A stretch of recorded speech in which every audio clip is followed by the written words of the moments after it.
Public discourse is saturated with the calculus of kinetic exchange, hypersonic launch signatures, carrier group deployments. This is a fundamental misreading of the strategic landscape. The fixation on visible, symmetric conflict is a design feature of the attrition protocol.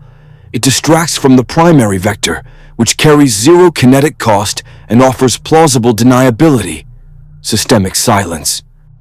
The true blueprint targets the adversary's central nervous system. RUSI assessments confirm that over 95% of global financial transactions and data communications transit through a few hundred undersea fiber optic cables. These are the arteries of Western solvency. A coordinated, subkinetic disruption of these nodes is not an act of war. It is an act of economic re-engineering designed to trigger a cascading liquidity crisis. Simultaneously, a protocol of satellite blinding using non-kinetic means like high-powered lasers or microwave emitters removes the adversary's eyes. The objective is not destruction, but paralysis. This transforms the Western military alliance from a networked force into a blind leviathan, immensely powerful, yet unable to see, coordinate, or trust its own sensor data. It cannot validate threats. It cannot execute a launch-on-warning sequence. It is strategically inert. This is the mathematical endgame. A manufactured crisis in a peripheral but strategic node forces the blind leviathan into an impossible choice. With its financial system frozen and its command and control decapitated, it must either accept a systemic collapse of its global posture or escalate from a position of total informational blindness. This is the engineered path from economic weakness to nuclear risk. The motive is not strength. It is systemic weakness. A conventional, symmetric war is a mathematical path to the adversary's own bankruptcy. CSIS analysis confirms the kinetic operation is a domestic liability of catastrophic scale, an unpopular war creating a solvency crisis for the regime. The burn rate on equipment and political capital is unsustainable. This is not a war of choice. It is an act of economic desperation. This weakness forces a pivot. When you cannot win a force-on-force engagement, you do not abandon the fight. You change the vector of attack. The objective shifts from territorial gain to inflicting maximum financial attrition on the opposing coalition. This is the core of the asymmetric protocol. Transform your own insolvency into a weapon. Export the crisis. Echoing analysis that appeared in Forbes, security apparatuses like RUSI have determined the primary target is not a military formation, but the fiscal stability of the Western alliance. Every dollar spent on munitions, every emergency aid package, is a metric of success for the protocol. The strategy is to leverage their own domestic liability to drain Western liquidity, turning a regional conflict into a global solvency trap. This is how their weakness becomes a weapon. By making the cost of containment financially ruinous, they turn the West's collective defense guarantee from an asset into a systemic liability. This protocol is the calculated path from an adversary's internal solvency crisis to a global one, leveraging economic decay to create nuclear risk as the final checkmate. The central mechanism is not ideology, it is arbitrage. The entire blueprint hinges on a profound imbalance in the economics of lethality. Reports from analysts at the Royal United Services Institute, RUSI, quantify this asymmetry. A state actor deploys a main battle tank, a kinetic asset valued at over $5 million. The counterparty deploys a commercially available FPV drone, modified for approximately $500. This is not a one-to-one engagement, it is a systemic bleed. The cost to defend the high-value asset is orders of magnitude greater than the cost to threaten it. This dynamic is referred to as the democratization of violence, the collapse of the barrier to entry for projecting lethal force. It allows non-state and state actors to impose disproportionate economic and kinetic costs on a conventionally superior adversary. The objective is not to win on the battlefield, but to force the target into a solvency crisis by liquidating its most expensive assets with the world's cheapest weapons. Every tank, every ship, every aircraft becomes a liability on the balance sheet, waiting to be marked down by a $500 drone. The operational theater is not a symmetric, force-on-force conflict. It is a distributed network of gray zones, peripheral nodes engineered for maximum economic attrition. These are not random acts of regional instability. They are proxy laboratories. CSIS analyses confirm the selection protocol. Target nations with internal political fractures and critical resource dependencies. Staging chaos in these vectors is designed to make Western intervention a financially ruinous proposition, a slow bleed solvency crisis. The Greenland crisis, noted by Middle East Monitor, was the blueprint in action. It was not about autonomy. It was a live fire test of the limits of Western financial and political will.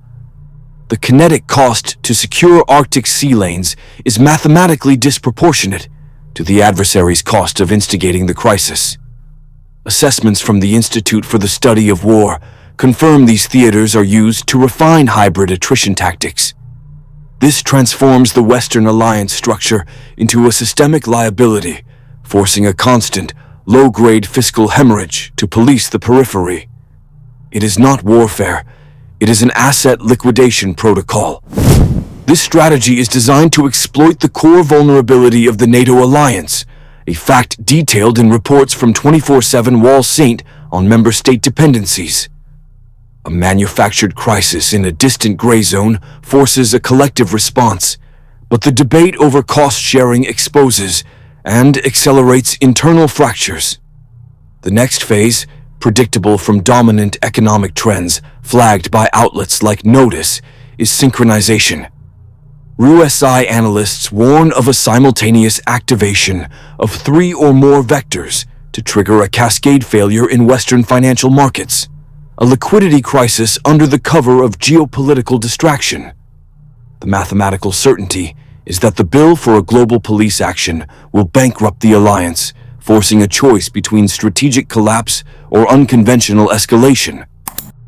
The launch-on-warning doctrine is not a strategy. It is a mathematical function. The instant an adversary's launch is detected by satellite and radar networks, a retaliatory strike is initiated before the incoming weapons arrive. This protocol is the final backstop against a decapitating first strike, ensuring the certainty of mutual destruction.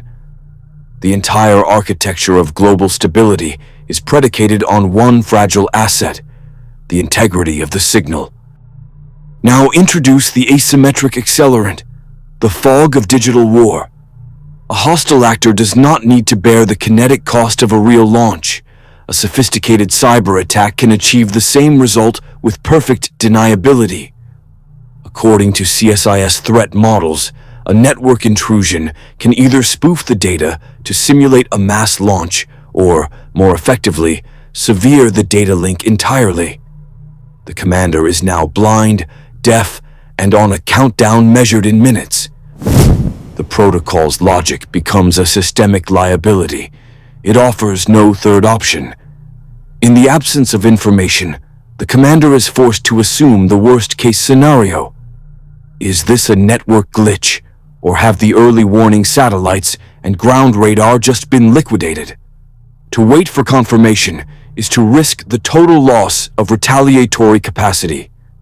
To launch based on a digital ghost is to trigger global systemic collapse.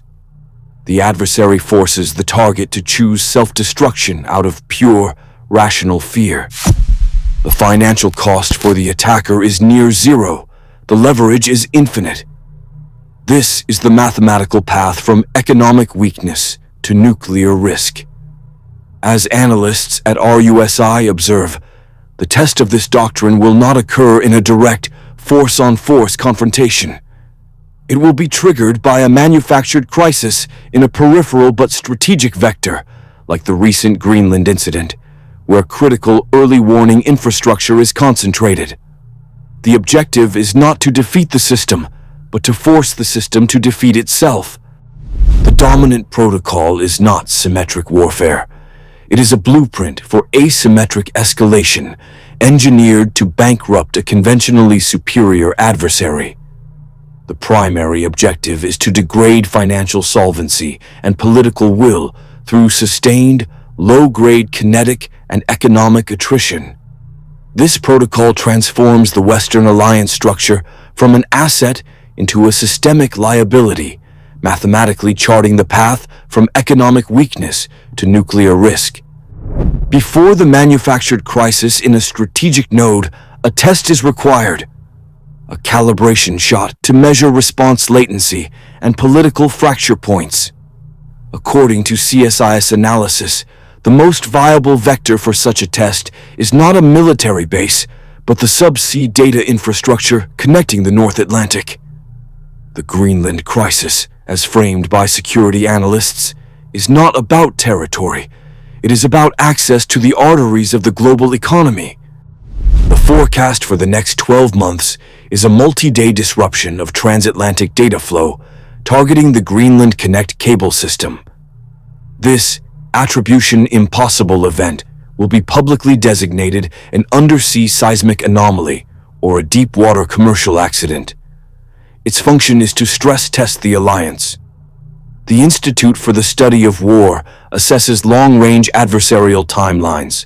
This action provides the critical data. It is a liquidity test, measuring the precise economic cost required to expose the fault lines in NATO's collective guarantee, turning allies into liabilities. This is the kinetic trigger for the solvency cascade.